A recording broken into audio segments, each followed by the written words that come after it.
MiCA repercussions on gaming.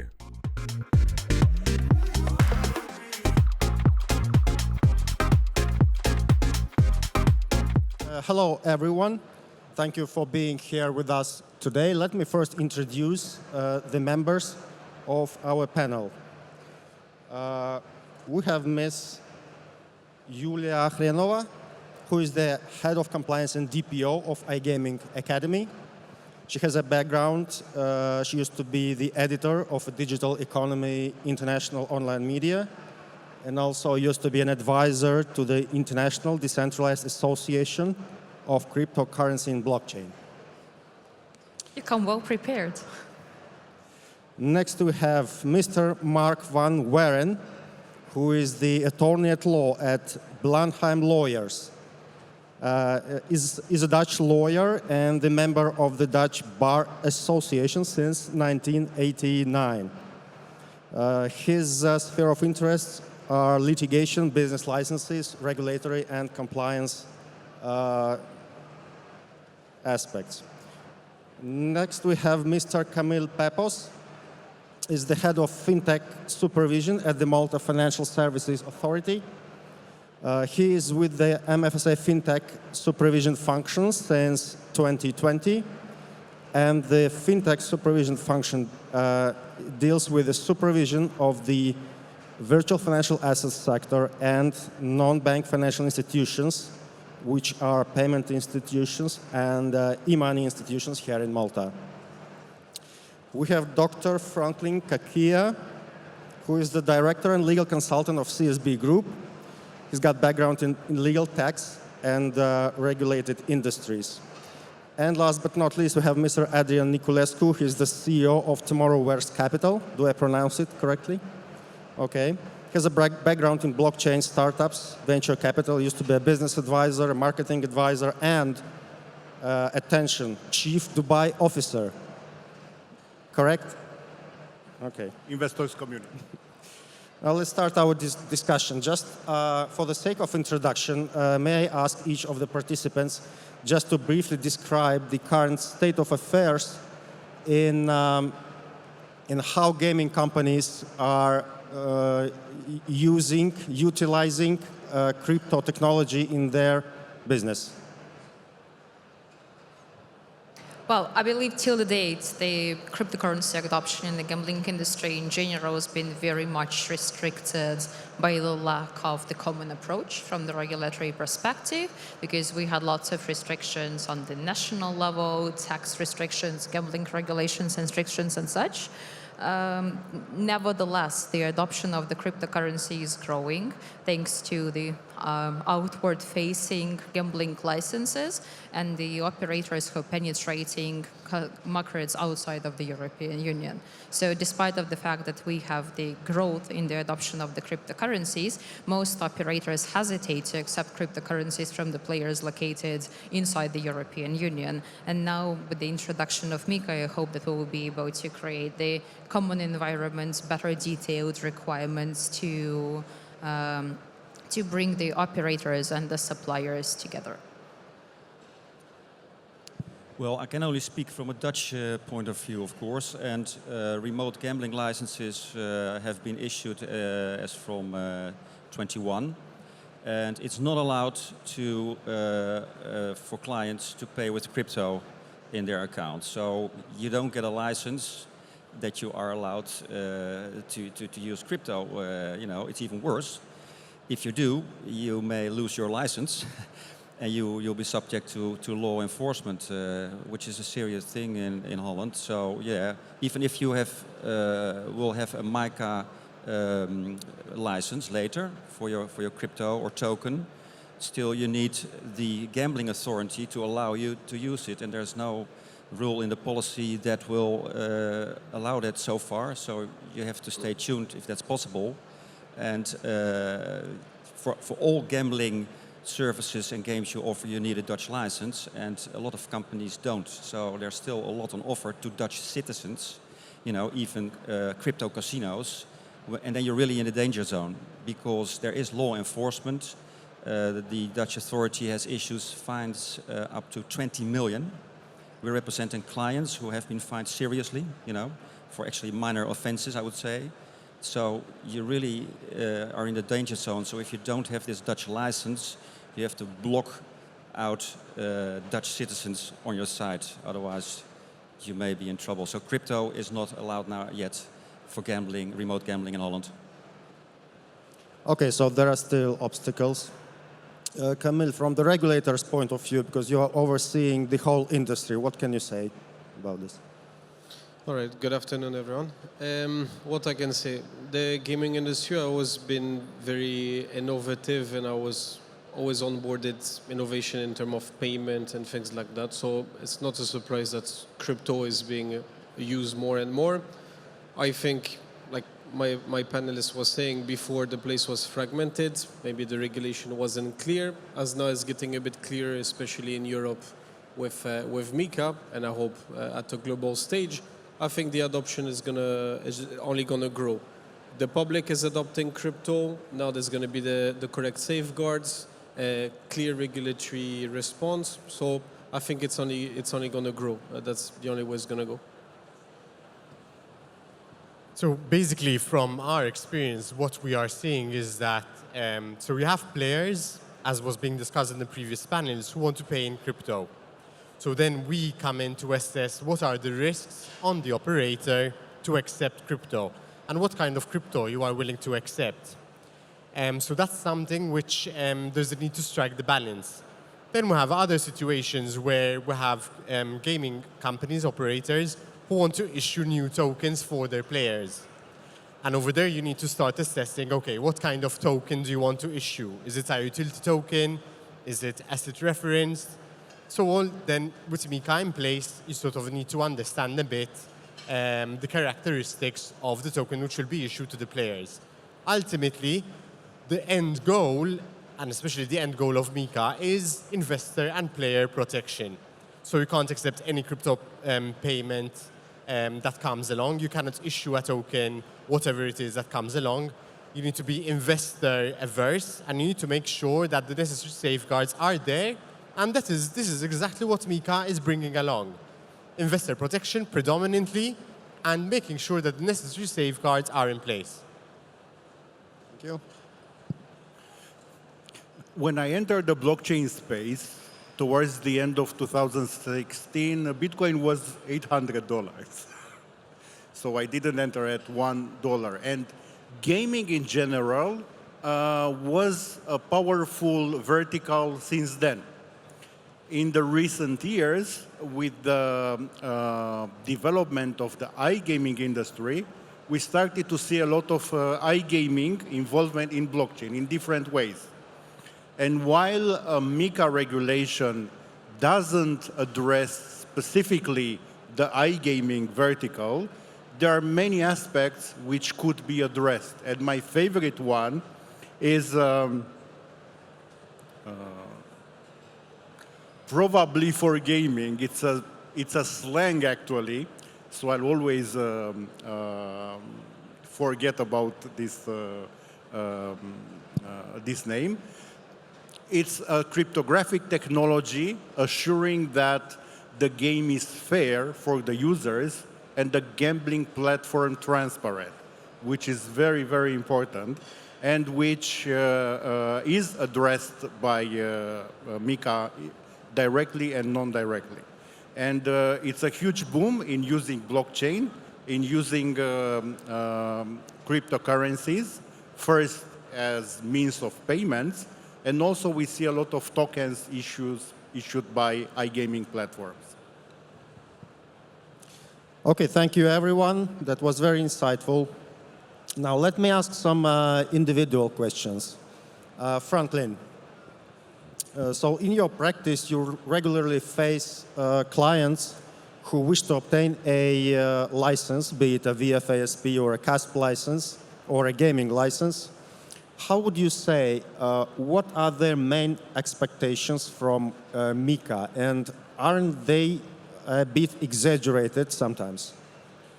Okay, so the whole MiCA framework is very, very complex, and it still needs to be experienced. But one of the main benefits in my opinion, is the passporting. So what this means, passporting, is that if you get a license or authorization in one member state, let's hope it's going to be Malta, of course, you can passport your services to all European member states. All it is a notification process. So you notify the host member state that you want to passport your services to all member states, and it's streamlined in that manner. Secondly, it is a maximum harmonization law. So this means it's a regulation. There's going to be no discrepancy between one member state and the other, because it's a regulation harmonized across all EU member states. So you don't need to go and check sort of the laws in every member state, because it's a regulation. It doesn't need transposition, it's law as it is. So that's another advantage. Thirdly, I think my opinion is that the crypto space is still a bit of a jungle, let's face it. Scandals like the one of FTX, for example. In Europe, we managed to encompass this to minimize scams and fraud as much as possible by creating a fully safeguarded framework. And that is what we are really promoting with our prospects who wants to obtain license in Malta and across Europe. Thank you. By the way, do you think the gaming industry would benefit from the same type of harmonization and passporting across the EU? So, if you get the license as a CASP, definitely yes. But so what the question is, if you have money, right? You would place your money, you would deposit your money in a licensed bank. Same with crypto. Do you want to place your crypto in an unlicensed institution? I'm sure the answer is no. So now with MiCA, we're going to have that in place. That any crypto asset will be regulated. Of course, there are exceptions, but which fall outside MiCA. But predominantly, yes, it will be licensed, and gives investor and also service providers more comfort, including providers like gaming companies. Okay, thank you. Mark, can you tell us a bit about the Netherlands? What are the competitive advantages of the Netherlands for the process of introduction of MiCA? And speaking about passporting, given how tough Netherlands is as a jurisdiction, do you expect the local authorities would start putting some kind of obstacles towards CASPs coming from other member states? Well, it's an interesting question. I think our country has no competitive edge here, I'm afraid. I listened to Graciela earlier. I mean, Malta is doing it much better. And I can help you to a license for a coffee shop to sell cannabis easier than a gambling or a MiCA license. The thing is, it's first of all very costly. The whole application, the procedure for crypto is very costly. You have to pay the official dealing with your application 200 euros per hour. So the whole process can add up to 100,000 euros, and that's without the cost for a white paper if you need one. So that's not very well done. There's still a danger, one danger not discussed today, but the players' claims. There are more than 50 cases pending now. Most of them have been won by the players. All cases have now been stalled because questions are asked to the Supreme Court how to deal with this, because one court denied the claim. So this is still hanging above your head if you don't have a license in the Netherlands. So speaking of the competitive edge, maybe there will come something later on, but it will take years, I think, because most applications for the MiCA license will not be applied for in the Netherlands, probably Malta, and you only need it in one country. So, you know, it's a good place to have your business because we have good facilities, but probably the application should be done elsewhere. Okay, clear. Thank you. Yuliya, a question about consumer protection. So consumer protection is an important aspect of MiCA,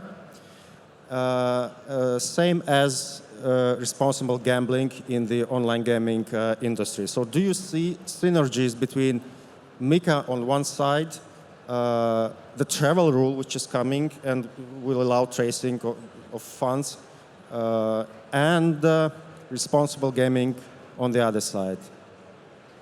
Definitely. I believe there is synergy not only between the MiCA consumer protection requirements and the RG, but also the synergy on the money laundering side, because implementing the travel rule, implementing the fraud prevention mechanism, identification and proper record of all the financial transactions, being able to trace the source of funds and the source of wealth is very beneficial from the responsible gambling perspective. It creates more transparency, safety, for the customers, prevents identification fraud, prevents financial fraud, prevents failed transactions, and being a good alternative to traditional banking to this extent, because it completely eliminates the opportunity of the chargebacks, which is a nightmare in the gambling industry. At the same time, I also do believe that the technological advancements which allow the cooperation between the crypto assets providers and the gambling providers will allow the majority of B2C operators meet their compliance requirements in terms of RG, because it will be able to track and set financial limits, affordability limits, running their affordability checks. But we need to also have a look at the operational side of the business, because everything sounds very positive as it is, in theory, but in practice. So let's look at Malta. The Malta published the DOT framework for adoption of DOT technology and also acceptance of cryptocurrencies. But there are just a few MGA operators who jumped on this opportunity. Simply why? Because the other compliance requirements should be adjusted. The monitoring, the record keeping, the reports, and the player protection funds still remain in the fiat currency, and it's not quite clear how to report this certain statistical information, because the exchange rate might fluctuate and it involves lots of volatility risks and such. So now I believe when MiCA will finally be introduced and adopted by a larger number of the European states, we will see the closer cooperation between an interpretation of the MiCA requirements specifically for the online gambling industry, and some synergy between money laundering requirements, responsible gambling requirements, onboarding of the cryptocurrency providers, reliance, outsourcing procedures and such. In general, all this is moving towards a very balanced, unified, transparent and reliable system. But we need to also be a bit realistic and understand that we still have lots of obstacles we need to overcome on the way. Okay, thank you. And staying on the topic of consumer protection, the fact that MiCA does not imply investor categorization into professional and retail and non-professional, this surprises me. What do you think about that? No, it's quite a difficult question. On the one hand, like I believe, no, definitely it's a great initiative and such.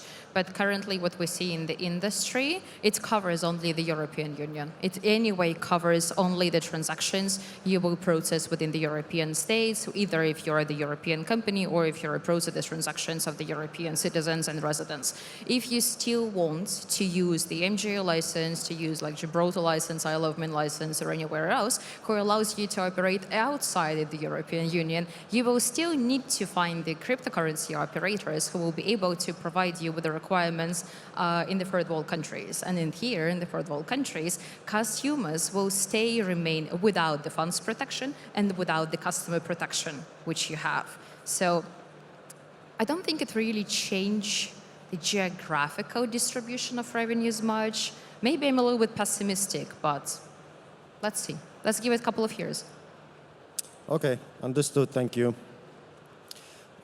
Camille, on the high level, from the regulator's point of view, so we want to stimulate the adoption of crypto by gaming companies. So some kind of cooperation between the authorities is needed, and I know MFSA has cooperated with the MGA in this field.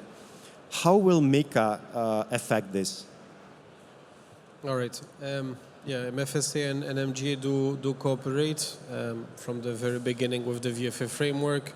We know MGA at the sandbox. Essentially, this was the fruit of the collaboration. Now with MiCA, it will make things much easier because you have a level playing field. The idea of the sandbox and why we wanted to restrict gaming operators from using crypto is we all know the place was fragmented and there was no level playing field. So why accepting one operator instead of another? Now, anyone in Europe would be the same. The same requirement apply. Like Franklin mentioned, this is a regulation. There's no interpretation. It's the same rules for everyone. So I think it's really going to open up the space. Obviously, there will still be some exchange, some collaboration, even intelligence, but it's going to make it much, much easier for MGA because they will feel comfortable that if their operator use any CASP in Europe, we have the level of protection that we deserve, frankly, and especially in terms of AML, because let's face it, gaming is already a high-risk sector. I don't think we need to worsen the risk by having some crypto transaction where we don't know the origin or source of wealth or things like that. So I think it's going to work pretty well when MiCA is there. Okay, thank you. Next, I wanted to give you a kind of scenario, like real-life situation. Let's say a gaming company comes and says that they want to obtain a CASP license at the same time, have two licenses, MGA license and a CASP license. And on top of that, they want to issue their own token and get it listed on an exchange. What would you respond? Would you say it's a good or bad idea to do that?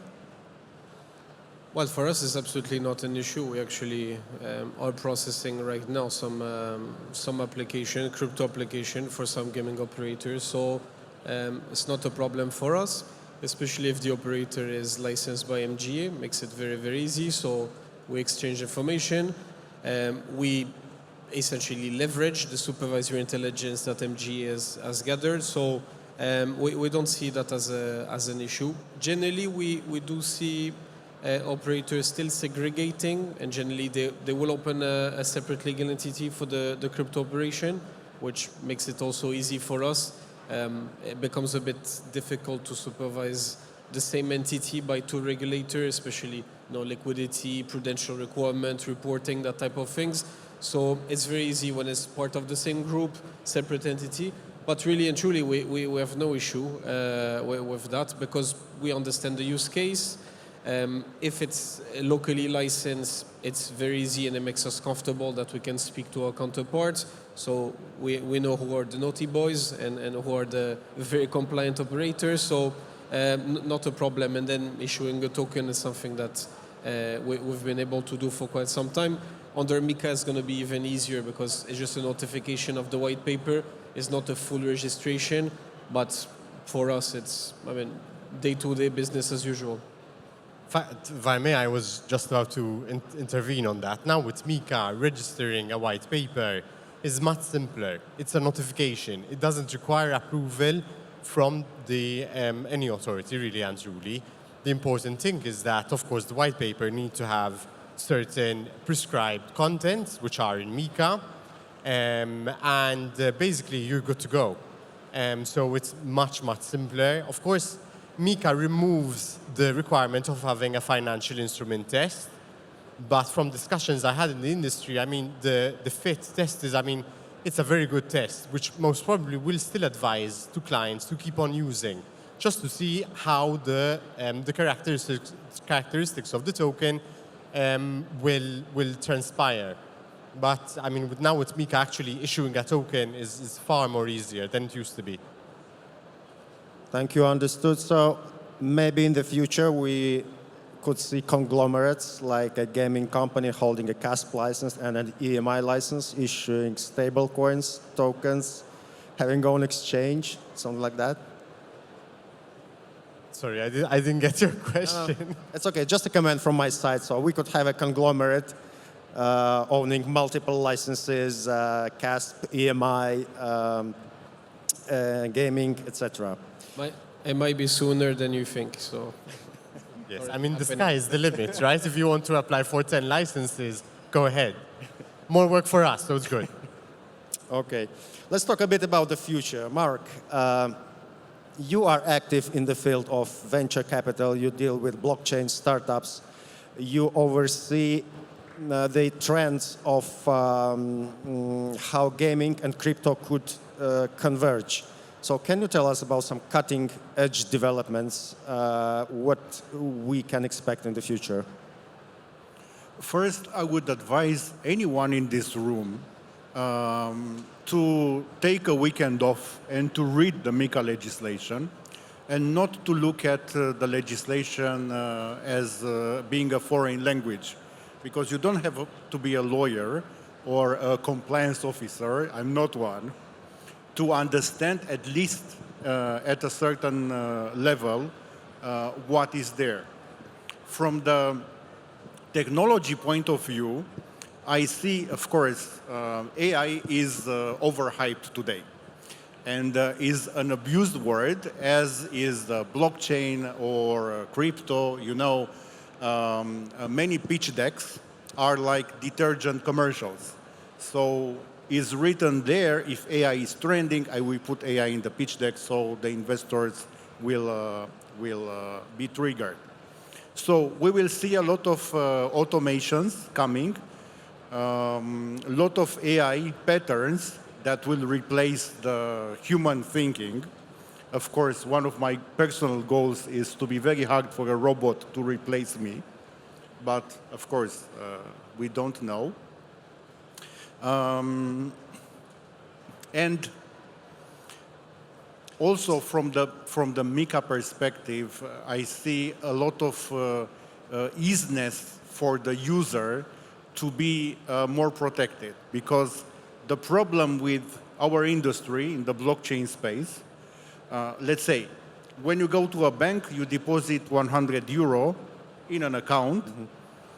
If you come back after 1 year, normally the money is there. Of course, could be less if you have some commissions deducted, if the interest is very small, but somehow it's there.